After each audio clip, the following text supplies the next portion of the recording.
Mishpaha Yekara, Shalom Aleichem, chers auditrices et auditeurs, reprenons notre cours hebdomadaire afin que notre cœur soit plein de Torah et pour prier surtout pour tous ceux qui prennent notre défense, nos hayalim, c'est des kedoshim, qu'Akadosh Baruch Hu, il les ramène dans leur maison et qu'on reçoive Be'ezrat Hashem prochainement le salut final réel avec la venue du Mashiach, Amin, Kini Ratzon, une paracha qui s'appelle Tetzavé, tu ordonneras. Qu'est-ce que tu dois ordonner? Cette paracha, elle commence par le mot Ve'ata, et toi, et toi, et toi, et toi. Dans toute la paracha de Tetzavé, le bon Dieu parle à quelqu'un, on ne sait pas à qui. Il dit, et toi, tu vas ordonner aux enfants d'Israël qui vont apporter l'huile Shemen la Maor pour allumer la menorah. Et toi, ben, il n'a qu'à dire comme d'habitude, Vaidaber Hashem el Moshe les morts. Alors que dans la paracha de Teruma la semaine passée, on parle sans arrêt de Moshe, pas un seul mot sur le pauvre qui Aaron. Et dans la paracha de Tetzavé, c'est le contraire. Moshe, Ve'ata, dit Aaron, Ve'ata, Hakre, Ve'lecha et Aaron, approche Aaron. Aaron, il a peur d'approcher du Mizbeach. On verra pourquoi. Moraï Verabotai. Nous sommes une période Be'ezrat Hashem, Venafochu, tout va se renverser vers le bonheur. Amen. Pourquoi? Parce que nous sommes 2 mois de Hadar, Hadar Aleph, Hadar Bet. Et pratiquement pour tous les Sfaradim, ce qui compte le plus, c'est Hadar Bet, c'est le Hadar Aleph qui est de trop. D'accord? En tout, 2 fois 3 mois, ça fait 60. De là, on apprend une halakha, Batel Beshishim. Tu comprends? Ouais. Si tu verses un peu de lait dans une marmite de viande, si le liquide, le lait, il est 1/60e de la viande, tu peux manger tout. La viande et le lait en même temps. D'accord? Ouais. Mais il faut qu'il y ait au moins 1/60e. Eh bien, nous sommes dans une année, actuellement, dans une période de 1/60e. Puisque nous avons 2 Aleph, 2 fois 30 jours, ça fait 60. Et 1/60e, Batel Beshishim, qui c'est qui est Batel Imachemo? C'est Haman Harasha. Qui a choisi une date, un seul jour sur les 60, pour les Abed Kolayodim, tuer tous les Juifs, etc., Minahar Vazaken, les enfants, les jeunes et tout. Et il a choisi une date, il a fait un goral, un tirage au sort. C'est pour ça que nous, les Constantinois, Purim, on joue au dé, même un mois à l'avance, Nachon. Et il a choisi le 7 Adar. C'était la mort de Moshe Rabbeinu, Nachon, mais c'était aussi la naissance de Moshe Rabbeinu. Alev HaShalom. Moraï Verabotai. Ce mois de Hadar, il est marqué par le symbole, la qualité extraordinaire que nous avons, c'est le shok, c'est le rire. Nachon. Et le rire, c'est quelque chose qui arrive. Le plus grand rire, tu sais, c'est pas quand tu le prépares à l'avance et tout, et tu racontes une blague et tu réfléchis. Le rire, c'est quelque chose qui arrive de manière improviste. Tu t'attends pas. Par exemple, c'est malheureux à dire, tu vois quelqu'un qui marche, il y a une tuile qui lui tombe sur la tête, une skin.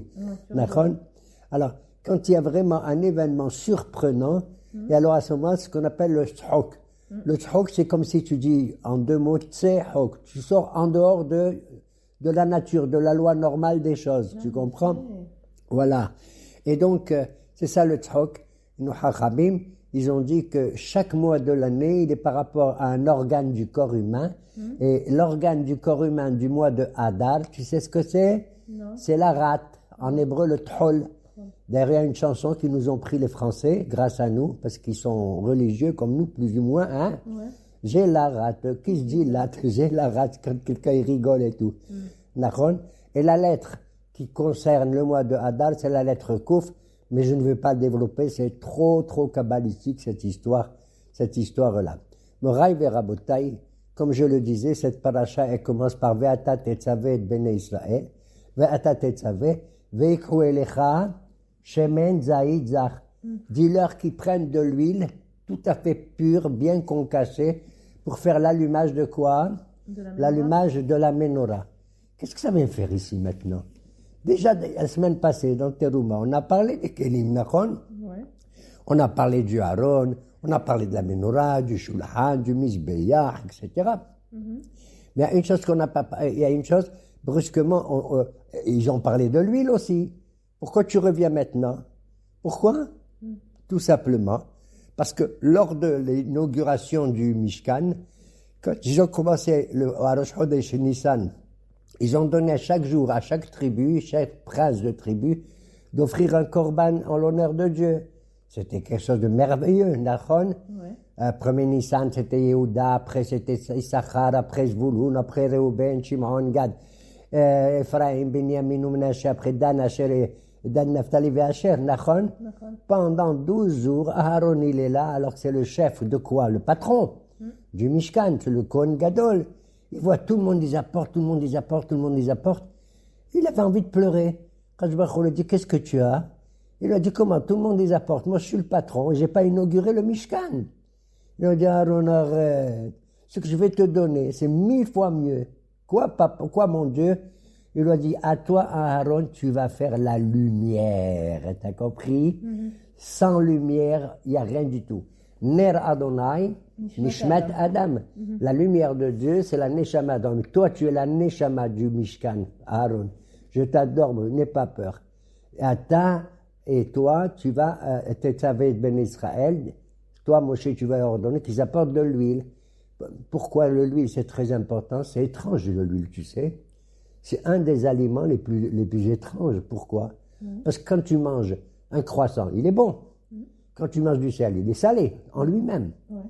D'où il vient l'huile? C'est Shemen Zayit, de l'huile qui vient de l'olive. Quand tu prends une olive, madame, elle est amère, comme ça. Tu la concasses, tu la casses, tac, et surtout même les noyaux. Hein, attention, le plus rigolo, c'est qu'il y a de l'huile qui sort du noyau de l'olive aussi, pareil. D'accord? Eh bien, l'huile, elle devient comment? Douce. Du mar, il vient le matok. De la mer, il sort le doux. Ça veut dire que n'importe quel juif, même s'il est mar, là, que Dieu nous préserve, hein, il n'est pas bien, il est comme ça, il est mchenaf et tout, il ne fait pas comme il faut les mitzvot. Malgré tout, il va sortir de lui du doux. Il va se rapprocher de Kadosh Baruch Hu, du peuple juif, même s'il est hiloni, même s'il est là, il deviendra un type vachement bien, comme de l'huile d'olive. Tu as compris? Tu prends du Coca-Cola et de l'eau, ils se mélangent. Tu prends du vin et de l'eau, ils se mélangent. Maintenant, tu prends de l'eau, tu mets de l'huile, qu'est-ce qu'elle fait l'huile? Elle monte en haut. Elle dit non. Moi, je suis toujours les mâles. Je suis toujours, elle est légère, elle est adorable, cette huile-là. Bémet. Alors, Kadosh Baruch Hu l'a dit à Aaron, ne fais pas la triste mine, parce que tous les princes, les gens importants des tribus d'Israël, ils ont offert des corbanotes à l'inauguration du Mishkan et toi, rien. Toi, c'est le Shemen Zaïdzat. T'as compris? Là. D'ailleurs, on nous recommande en général de ne pas trop manger des olives, tu entends? C'est pas bon parce que c'est mauvais pour la mémoire. Celui qui mange trop sans arrêt des olives, il a une shikha, il a un oubli, des trous de mémoire. Ah, j'ai oublié ce que je viens de dire là. Qu'est-ce que je viens de dire maintenant? J'ai oublié ce que je viens de dire. Bon, eh bien, j'ai oublié moi aussi. Et crois-moi, j'ai pas mangé beaucoup d'olives. Et ce qui est merveilleux, donc, celui qui mange des olives, il a des pertes des trous de mémoire. Mais s'il boit de l'huile, c'est bien. Mais pas de l'huile qu'il boit direct comme ça. De l'huile dans le repas et tout. C'est bien de mettre sur les olives un peu de l'huile. Ou mettre, il y en a qui disent ça, de mettre un peu. Mais même quand tu manges des olives, pas trop. Ça apporte l'oubli, les trous de mémoire. D'ailleurs, nos hachamim, dans une Gemara, je crois, ils disent qu'il y a des choses qui entraînent une perte de mémoire. Par exemple, quand tu dors, ne mets pas sous ton coussin des objets. Par exemple, tu veux garder de l'or, tu veux garder je sais pas quoi, hein, ne le mets pas sous ton coussin pendant que tu dors. Ça apporte c'est très mauvais pour la mémoire. Et ne mange pas des choses qui ont été mangées par un rat ou par un serpent, tout ça. Un serpent ou un rat qui ont mangé du pain ou n'importe quoi, ne le mange pas, ça apporte des trous de mémoire comme ça. Donc, il y a comme ça. Un jour, j'ai rencontré un type, il faisait sans arrêt, il jure. C'est pas beau de jurer. Chez nous, je dis la vérité, on passait notre temps à jurer. Et c'était pas beau. Je jure sur la tête du bon Dieu que ce que je dis est vrai. Je jure sur le Sefer Torah. On jurait souvent. D'après la Torah, c'est pas bien. Même celui qui est fait une shébora, il faut qu'il apporte un korban, pratiquement. C'est comme un éder, comme un vœu. Surtout si sincèrement, il ne le respecte pas. Il y avait un, il passait son temps à jurer. Je jure que ça, je jure que j'ai été là-bas, je jure que j'ai mangé, je jure. Je lui ai dit, tu sais, ça suffit, arrête de jurer. C'est pas beau de jurer. Il a dit, ok, d'accord, je vous écoute, monsieur le rabbin. Je vous écoute. Et je vous jure que je vais plus jurer. Je vous jure que je vais plus jurer. C'est la shikha, elle t'arrive comme ça. Donc, alors, cette paracha, donc, Ve'ata Tetzaveh, après la confection de la paracha de Teruma des ustensiles, où justement on demande aux gens d'apporter selon leur générosité. Chacun il apporte ce qu'il peut, ce qu'il a. Zahab, chesef, unhoshet, nachon, kesef, argaman, tula'achani, etc. Chacun, on ne va pas obliger les gens à apporter en fonction de leur cœur. Il y a un petit pirouche mignon au niveau, je dirais, méchalique, parabolique. Dit, un homme, à quoi il ressemble un homme religieux qui est Zahab, qui est en or. Comment tu écris Zahab? Zaïn, et Bet. C'est quoi Zaïn? C'est 7. C'est 5. Bet, c'est 2. Ça veut dire il vient à la synagogue le 7e, le 5e et le 2e jour. D'accord? Ça veut dire le Shabbat, le lundi et le jeudi. C'est les jours où on lit la Torah à la synagogue. Ça, c'est le premier, un homme qui est Zahab en or. Le deuxième, il est bien, il est Kesef, comme de l'argent. C'est quoi Kesef? Kaf, ça meurt, P. Et c'est les initiales de quoi? Il vient seulement à la synagogue à Kippour, à Sukkot, à Pesach et Purim, Pépé. D'accord? Il est en or, il est en argent. Ne le critique pas, il peut faire ce qu'il peut. D'accord? Le troisième, il s'appelle Nehoshet. Il vient jamais, sauf Nun Het Shintab, il vient à Ner Hanouka. D'accord? Et Shintab, c'est Simchat Torah. Voilà. Et le reste, c'est des tissus et tout, qu'on apporte tout ça. Maintenant, dans notre paracha, on a vu que Aaron, il avait honte, et Moshe, qui est anonyme dans cette paracha, on le nomme pas du tout. Mais c'est affreux. Depuis qu'il est né, dans toutes les parachiotes de la Torah, il y a le nom de Moshe. Moshe, Dieu, il a dit à Moshe, Dieu l'a dit à Moshe et tout. Et dans la paracha de cette semaine, tu savais, et toi, dis son nom, Dieu. Il lui dit, non, je ne dis pas son nom dans cette paracha. Pourquoi? Parce qu'un beau jour, Moshe Rabbeinu, il a vu que les enfants d'Israël avaient fait leur Egel Hazahav, et moi, je voulais laisser tomber les Juifs pour prendre notre peuple. T'as compris? Et Moshe l'a dit, ça, je n'accepte pas. Moi, je parle, je veux défendre les Juifs, même s'ils font des conneries comme ça. Un veau d'or au moment où on reçoit la Torah. Alors Dieu lui a dit, tu vois, ils sont pas bien. Il leur a dit, d'accord, ils sont pas bien, mais ils peuvent venir bien. Il lui a dit, écoute, ça suffit. Moi, je vais choisir un autre. Alors le Moshe lui a dit, écoute, si tu choisis un autre peuple, vim aïn, et tu pardonnes pas au peuple juif, tu peux m'effacer de ta Sefer Torah. Je veux pas de ta Torah. Je veux pas, même pas que tu mentionnes mon nom. Tu entends? Il dit ça au bon Dieu, mon cher Rabbeinu, que je l'adore. Tu te rends compte comment il est l'avocat incroyable du peuple juif, malgré sa grandeur. D'accord? Alors le bon Dieu, il a dit, non, je t'efface pas et tout. Mais après, le bon Dieu, il a dit, attends, oh. Il m'a dit, je l'efface. Eh bien, il faut faire attention à ce qui sort de ta bouche, Moshe. Je vais t'effacer. Mais je vais pas t'effacer de toute la Torah. Tu as dit, Mihinina misifrecha, efface-moi de ton sefercha. Hein? Au lieu de dire, Mihinina misifrecha, c'est-à-dire, efface-moi du sefer de la paracha numéro chaf, sifrecha. Et chaf, c'est combien? 20. C'est 20. Et si tu comptes la paracha de Tetzaveh, c'est la quoi à partir de Bereshit? La 20e. La 20e paracha. Alors, Kadosh Baruch Hu a dit, ben voilà, exprès. Tu as dit une chose, faire attention quand on sort de sa bouche des mots comme ça. Eh ben, alors, je vais faire ce que tu as dit, je vais t'effacer, mais pas barminan de toute la Torah, mais que de la paracha de Tetzaveh. Et toi, tu vas ordonner. Ça veut dire ordonner. Tout à l'heure, dans la semaine passée, dans Teruma, tu as dit chacun il donne ce qu'il veut, tu n'ordonnes pas. Celui qui a de l'or, il donne de l'or, de l'argent, de la rochette, ou des tissus aussi on donnait, pour le Mishkan. Ouais. Pourquoi maintenant tu vas ordonner? Ordonner pour donner quoi? Un truc ridicule, excuse-moi de le dire, par rapport à Tabakasif rochette, de l'huile. Qu'est-ce que c'est que de l'huile? Tu prends des olives, tout le monde ils ont un jardin avec des olives, ils concassent et tout. Tu vas leur ordonner, ils vont donner.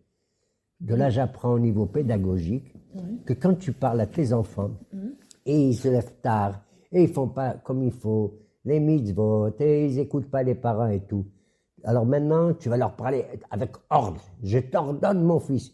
Quand tu lui ordonnes, ne lui ordonne pas de faire des choses difficiles et compliquées. Tu as compris? Ne lui dis pas, mon fils, tu vas te lever, tu vas étudier pendant 10 heures, et tu vas faire ceci, tu vas faire cela. Non, demande-lui des choses très simples au début. C'est ça la vraie pédagogie. Mon fils Lazé, je te demande au moins, pendant 10 minutes, aujourd'hui, tu lis un petit télim à la mémoire et en l'honneur de nos soldats. Tu comprends? Demande une petite chose, comme de l'huile qui est douce, tu comprends? Quelque chose qui est doux et qui vient de la merde. C'est comme ça que pédagogiquement, on éduque lentement nos enfants. D'accord? Voilà pourquoi Aaron, lui, il avait honte de devenir Kohen Gadol, tu le sais? Tu sais d'où je sais? Parce que dans cette paracha, il dit, Ve'ata, et toi, toujours entre guillemets Moshe, hein? Akreb elecha et Aaron. Dis-lui de s'approcher. Si tu dis à quelqu'un de s'approcher, ça veut dire qu'il a honte de s'approcher. Ouais. Je l'adore, Aaron. Il voulait pas devenir Kohen. Comment il va accepter d'être nommé le grand prêtre de tout le peuple juif, tu comprends? Alors que lui, il a dit, moi j'ai fait le vaudor avec eux, c'est moi qui les ai aidés à faire ça pour eux. Et Moshe lui a dit, écoute Aaron, toi, moi j'ai été Kohen pendant 7 jours dans le Mishkan, et maintenant c'est toi qui vas me prendre ma place. Tu es meilleur, mieux que moi en tant que Kohen. Moi peut-être en tant que prophète, ok. Moi je suis pour Yiqub ad-Din et Tahar. Je suis pour la justice. Ça n'existe pas le péché chez moi. On doit être intègre totalement. Tu comprends? Mais toi, tu es le personnage qui mérite le plus de rapprocher tous les juifs les plus, comment on appelle ça, les plus loin de la Torah. Tu as un cœur extraordinaire. Je me rappelle, le bon Dieu m'a dit, Vera'acha v'samach belibo. Moshe, je t'ai nommé, regarde, ton frère, il vient. L'amrot, en dépit du fait qu'il est plus vieux que toi, tu dois le respect, ben c'est le contraire. Il est content que moi je t'ai nommé le prophète d'Israël. Mishkan, comme on l'a dit, Moshe, il a la Malchut, Shin, il a le Shofet, il est Kohen et il est Navi. Il a les 4 institutions en lui. Nachon? Maintenant, approche Aaron. C'est le personnage le plus merveilleux qu'il faut pour être le Kohen. Pourquoi le Kohen? Parce que le Kohen, il a une attitude douce. Il reçoit un type qui vient avec un korban ou avec des ménachot, de la farine, il offre au Mishkan. Ça veut dire qu'il a fait un péché peut-être. Le Kohen, il est capable d'accueillir un homme qui a fait un péché. Moi, Moshe, non, pas du tout. Ça n'existe pas pour moi le péché. J'entre dans le Mishkan comme je veux. J'ai pas besoin d'avoir des habits spéciaux. J'ai pas besoin on fasse ceci, on fasse cela. Je rentre directement dans le Kodesh HaKodashim. C'est Moshe Rabbeinu alav shalom. Il est le din, mamash. Mais toi, Aaron, approche-toi, etc. Et je vais te recommander. Tu sais, tu vas être maintenant le prêtre et le grand prêtre, le Kohen Gadol de tout le peuple d'Israël pour faire ta mission dans le temple, pour accueillir tous les pécheurs. Tu as compris? D'ailleurs, à la fin de cette paracha, il y a un Kéli qu'on ne parle pas dans Teruma. Tu sais pourquoi? Lequel Kéli important? Kior? Non, le Kior, on verra encore la semaine d'après. Et tu as raison de poser la question, le Kior, mais surtout la fin de Tetzavé, c'est le Ketoret. Il n'y a pas le Mizbah Ketoret dans Teruma, mais il est là à la fin. D'accord? Pourquoi? Parce que le Mizbah Ketoret, lui, il est juste au milieu et il empêche les gens de rentrer dans le Kodesh HaKodashim. Il barre la route, tu comprends? Mais pour Moshe, on ne peut pas barrer la route. Il n'y a pas de Mizbah Ketoret. Deuxièmement, pour faire les Ketoret, il y avait 11 produits spéciaux. Ahad Asar Sammanim, d'accord? Il y en avait 10 qui étaient des parfums merveilleux. Et le 11e s'appelait la Helbona, le galbanium en français.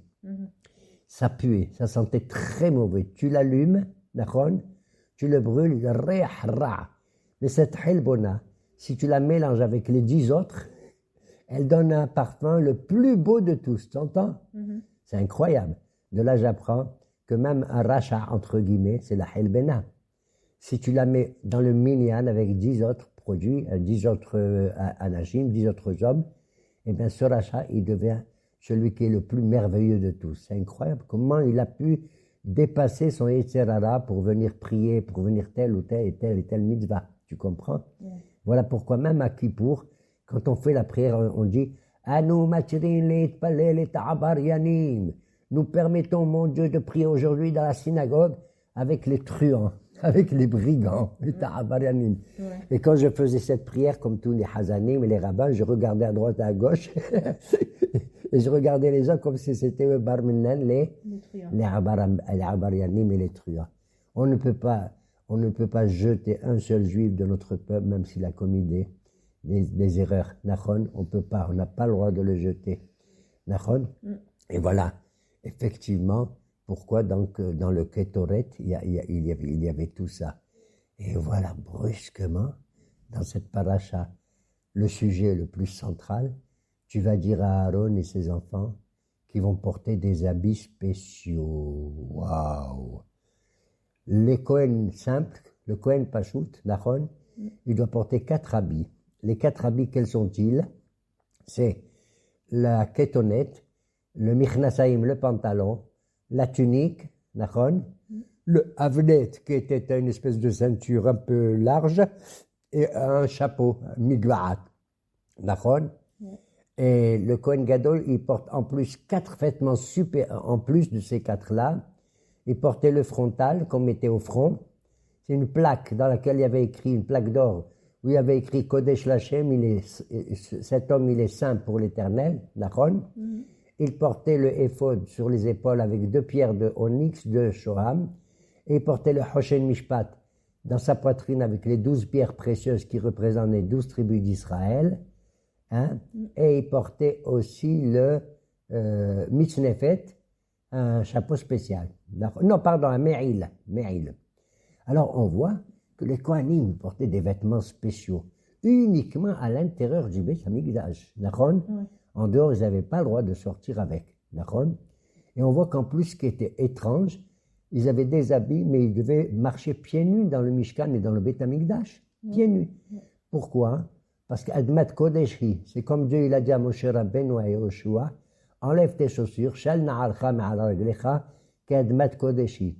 La terre, c'est la nature. Et en général, la nature, elle obéit aux lois, et c'est tout. Elle réfléchit pas, la nature, elle fait ce qu'elle veut. T'as compris? En fonction des lois. Mais quand elle est Kodeshi, il y a une sainteté aussi, de temps en temps, qui sort de la nature. Une kedusha cachée, mutba'at, tevar mutba'at, elle est enfouie. Et dans le Beth Amikdash, naturellement, cette nature, elle est kadosh, totalement kadosh. Voilà pourquoi les Kohanim devaient ressentir le parterre. Il faut qu'ils aillent pieds nus dans le Mishkan. Nachon, qui marche pieds nus. Et on voit qu'effectivement, ces Kohanim, ils devaient porter des habits, les chabod ultifaret, prestigieux et merveilleux. Les chabod ultifaret, Nachon. Ils étaient confectionnés par des hachmelev, des gens, des tailleurs et des tailleuses incroyables, qui savaient comment tisser, organiser tout sans épingle, Nachon. Des parochettes, les vêtements et tout, avec des fils comme ceci, Tolachani, avec ceci, Techelet, Vargaman. D'ailleurs, le Sha'atnez était permis, tu sais, dans le Mishkan. Chez nous, c'est interdit de porter un vêtement qui est mélangé du lin et de la laine, du tzemer et du pishtan. Mais le Kohen Gadol, surtout sa ceinture, et l'autre Kohen aussi, ils avaient un havnet qui était fait en Sha'atnez. Elle-même? Oui, Sha'atnez. Était permis. Comme le Shabbat, madame. Le Shabbat, les Kohanim, ils avaient le droit d'allumer le feu, oui ou non? Alors que nous, c'est interdit. Le Shabbat, ils ont le droit de faire un tas de travaux pour la Avoda. Nachon? Ah bon, je savais pas. Ben oui, parce qu'ils sont dans un autre monde. Ils sont dans un monde où il n'existe plus d'interdiction. Ils sont dans le Olam Ha'emet d'en haut. Tout ce qu'ils font, c'est pour l'honneur de Dieu. Et ça ne serait pas des Melachot.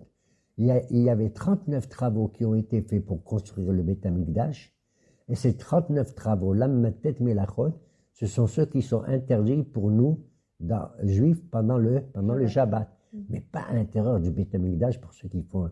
D'ailleurs, on voit que Akadosh Baruch Hu, il a voulu que les Kohanim soient parfaits. Même dans leurs vêtements. Pourquoi je dis même dans leurs vêtements? Un homme qui est parfait, c'est lui-même. Non? C'est sa tête, c'est son cœur, c'est ce qu'il fait. Mais même là, il faut des vêtements. Il faut des vêtements parce que c'est le vrai tikkun du péché. En quoi un vêtement, il est le tikkun de quel péché?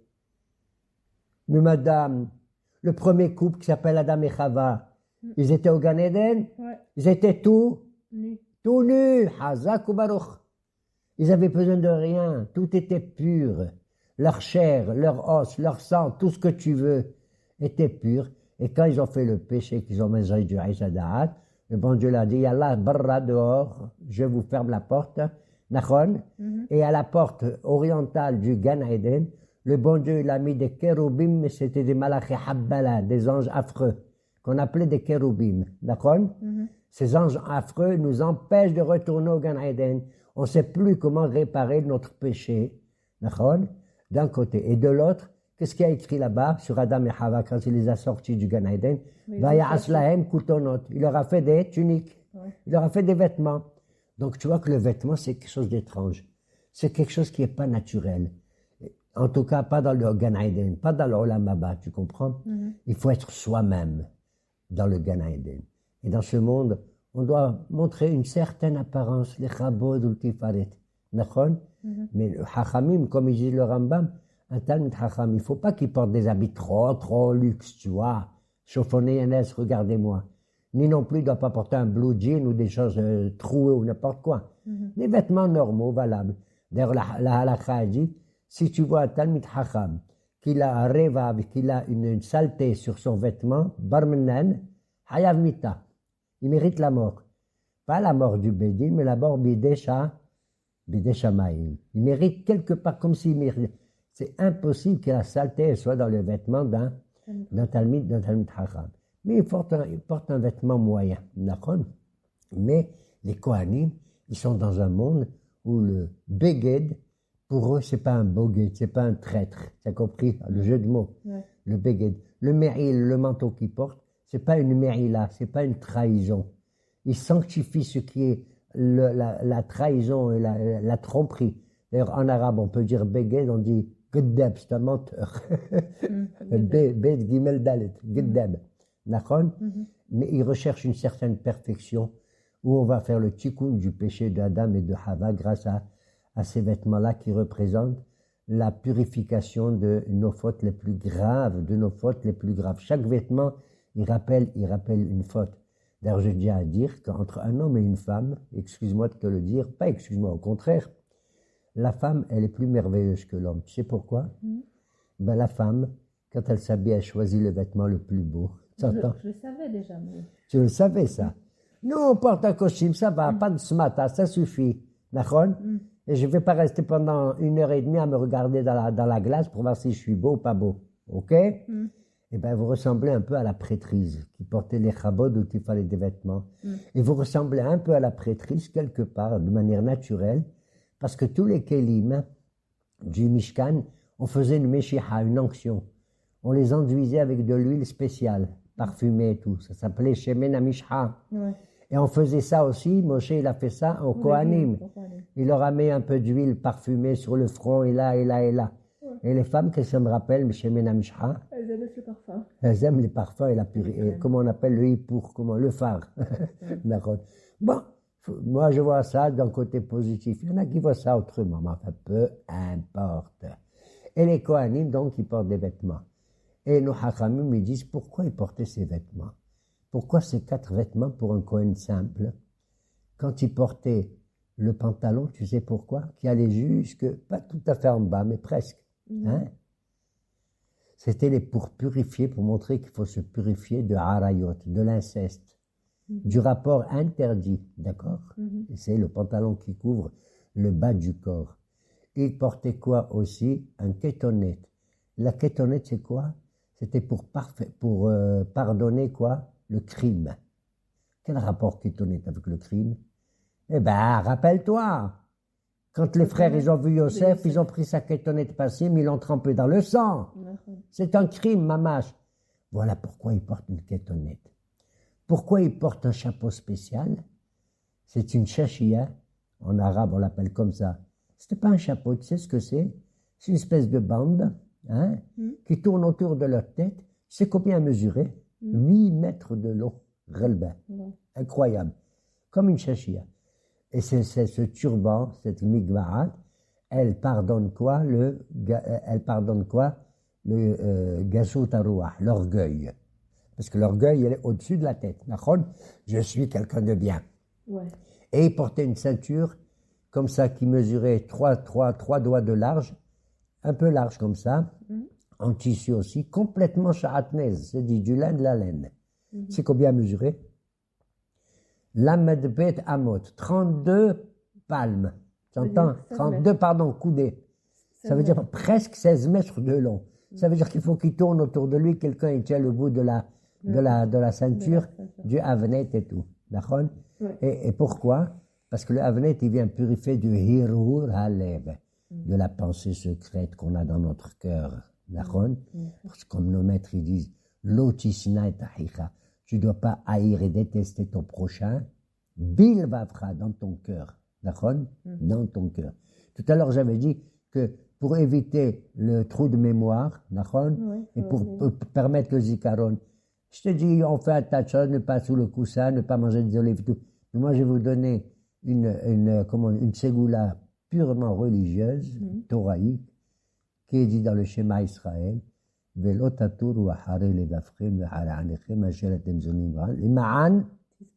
afin que vous vous souvenez, afin que vous ayez le zikaron, pas les trous de mémoire. Donc ne vous détournez pas à travers vos yeux et votre cœur. Voilà les 4 vêtements qui portaient les Kohanim, normaux. Mais le Kohen Gadol, il portait 4 de plus. Qu'est-ce qu'il portait en plus? Le éphod. C'est une espèce de truc qu'il met sur ses épaules, qui s'allongeait derrière son dos. Et sur ses 2 épaules, il mettait un bijou, l'Aaron, qu'on appelle le Shoam, dans lequel étaient inscrits les noms des tribus d'Israël. 6 noms à droite, 6 noms à gauche. L'Aaron, c'était le éphod. Et le éphod, il vient purifier de quoi? Il purifie de la Avodah Zara. On le voit dans d'autres textes bibliques. Il portait aussi un méril. C'est quoi un méril? Un manteau spécial. Tu sais comment il est décrit dans la Torah? Ça, j'ai adoré. Ce manteau, il faut qu'il soit ouvert en haut et qu'il ait des lèvres en bas. Comment il dit le texte? Vehaya pirosho betocho. Il faut que la bouche de la tête soit à l'intérieur. Tu fermes ta gueule. T'as compris? Un jeu de mots extraordinaire. Ça veut dire que le méril, il vient purifier, parce qu'en bas du méril, il y avait un ourlet, et en bas, il y avait 72 paramon, des cloches, avec des rimonim, des fleurs en forme de rimonim et tout. Et quand il marchait le Kohen Gadol pour entrer au Kodesh HaKodashim, ça faisait du bruit, les cloches. Et on avait peur, s'il rentre, Barmenan risque de mourir, d'accord? Non. Et bien, il revenait, quand il sortait, on est content, il est vivant, d'accord? Et ces cloches-là, qui fait le bruit et tout, ça rappelle qu'il faut lutter contre le Lashon Hara. C'est une cloche, celui-là, tu as compris? Qui fait du Lashon Hara. Comme ça. D'ailleurs, quand Moshe est rentré au Kodesh HaKodashim, il entendait la voix de Dieu. Tu sais entre quoi? Entre les 2 chérubins, les 2 kéroumim qu'il y avait sur le caporet du Aaron, sur le couvercle du Aaron. D'accord? Et moi, je me suis dit, c'est pas vrai, c'est pas croyable. Comment on peut faire une image de 2 chérubins, ils ressemblaient à des enfants. Un, il avait la tête d'un garçon, et l'autre, il avait la tête d'une fille. Et ils se regardaient amoureusement et tout. Dis-moi, c'est pas de la Avodah Zara? C'est étonnant. Alors moi, j'ai jamais entendu une réponse dans toute cette question que je me pose. Elle n'est pas stupide. Mais peut-être, étant donné que quand on a fait le péché de Adam et de Chava, le bon Dieu, qu'est-ce qu'il a fait? Il a fermé le Gan Eden avec des chérubins qui étaient méchants. Et alors maintenant, il nous donne la possibilité de faire notre tikkun, notre réparation avec des chérubins qui sont des enfants, des gamins. Tu as compris? Qu'on met sur le couvercle. C'est une espèce de tikkun. Parce qu'il n'y a rien de plus beau. Un homme, il est Talmid Chacham, il sait parler, il connaît la Torah et tout. Mais nos Chacham, il dit, il n'y a rien de plus beau quand tu entends un gamin ou une gamine dire une petite bracha. Tu as compris? Hevel pihem. Comment on appelle ça? L'odeur de leur langue, de leur bouche, elle est purificatrice mieux que tout ce que tu veux. Tu as compris? Voilà pourquoi il y avait des kéroubim. Et donc le Kohen Gadol, il avait le éphod, on a dit la Avodah Zara, le méril contre le Lashon Hara, et il avait le frontal, c'est-à-dire une espèce de plaque en or sur laquelle il y avait écrit Kodesh Lashem, Elle vient purifier quoi, cette plaque? Le tzitz, ça s'appelle en hébreu, hein, qui doit porter toujours et qui purifie les choses. Elle vient purifier ce qu'on appelle Azout Messah, l'effronterie. Il est effronté, celui-là. C'est-à-dire, il parle mal. T'as compris? Il est effronté.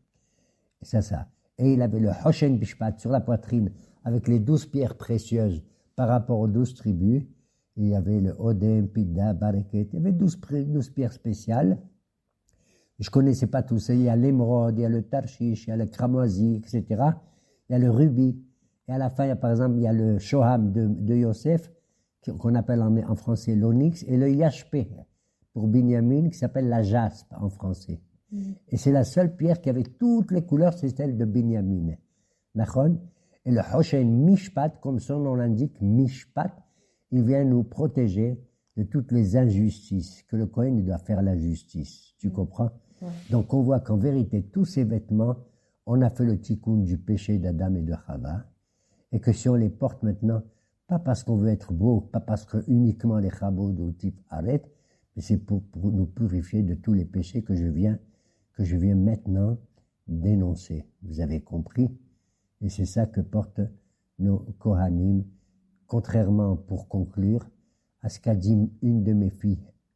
Une de mes filles, je ne veux pas dire son nom, puisque c'est elle qui s'occupe d'envoyer mon chiour. Elle m'a dit la dernière fois, Shabbat dernier, mais papa, notre peuple, c'est un peuple qui est aristocrate. Quoi? Elle est pour l'aristocratie? Je dis pas du tout, elle est pour la démocratie. Puisqu'il y a quatre institutions. Il y a le Meler, le Shofet, le Kohen et le Navi. Il faut qu'il y ait 4 en même temps. Elle m'a dit non, c'est aristocratique. La preuve? Quelle preuve? Eh bien, dans ta paracha de Tetzavé, regarde qui sont les gens les plus importants, c'est les Kohanim. C'est comme des aristocrates. On divise le peuple en Kohen, en Lévi, en Israël, et même les Kohanim, ils montent les premiers à la Torah. Je dis, qu'est-ce que tu racontes? Nous, les Kohanim des aristocrates, les pauvres, meskin. Si un type, on lui dit, tu deviens un Kohen, il refuse. Je refuserai. Tu sais pourquoi? Parce que c'est pas que je monte de grade terriblement. Je suis pas un aristocrate, un grand riche, tout ça. D'accord? Pas du tout. Être Kohen, c'est avoir des obligations. Moi, en tant que juif simple, je peux me marier avec n'importe quelle femme juive. D'accord? Même si elle est veuve, même si elle est divorcée, même si elle est convertie, etc. J'aime une fille convertie, ben je me marie avec elle. Eh ben un Kohen, non. Il n'a pas le droit de se marier avec une convertie. Un Kohen, non. Il n'a pas le droit de se marier avec une comment on appelle ça, une grusha, une divorcée. Et un Kohen Gadol, il se marie pas avec une veuve non plus. Alors tu vois qu'ils ont des limitations, les Kohanim, les pauvres. En plus, ils n'ont pas tellement le temps de manger et de travailler. Ils travaillent pas. De manger, tu sais de qu'est-ce qu'ils mangent? Ils mangent uniquement les corbanotes qu'on leur apporte, les pauvres. D'ailleurs, ils mangent beaucoup de viande, ils sont malades, et il y a un médecin spécial qui vit toujours à l'intérieur du Beit Amikdash pour les servir. Hein? C'est plutôt des serviteurs. C'est des serviteurs. Le mot Kohen, ça veut dire serviteur du bon Dieu. Et ils ont des lois qui les limitent et tout. Ils peuvent pas manger n'importe quoi, ils peuvent pas travailler comme ça. Ils se marient pas avec n'importe qui. Tu sais que même pour Bar Minan, la Avelout, le deuil, un Kohen simple, il peut être en deuil uniquement de tous ses proches, de son père et de sa mère. Un Kohen Gadol, pas du tout. Que Dieu préserve, il perd son père ou il perd sa mère, d'accord? Il n'a pas le droit d'aller au cimetière et d'accompagner le cercueil. Il faut que de loin, il regarde de loin les choses et tout. Lo yetse mi Beit Amikdash, tu as compris? Donc j'ai dit à ma fille, tu vois, qu'en vérité, ce sont des vrais serviteurs, des Avdei Hashem, comme on dit, Alléluia, Avdei Hashem. Honorez l'Éternel, vous qui êtes serviteurs du bon Dieu. Parce qu'être serviteur de Dieu, c'est mieux que d'être le patron de n'importe quoi. Shalom Aleichem. Shalom.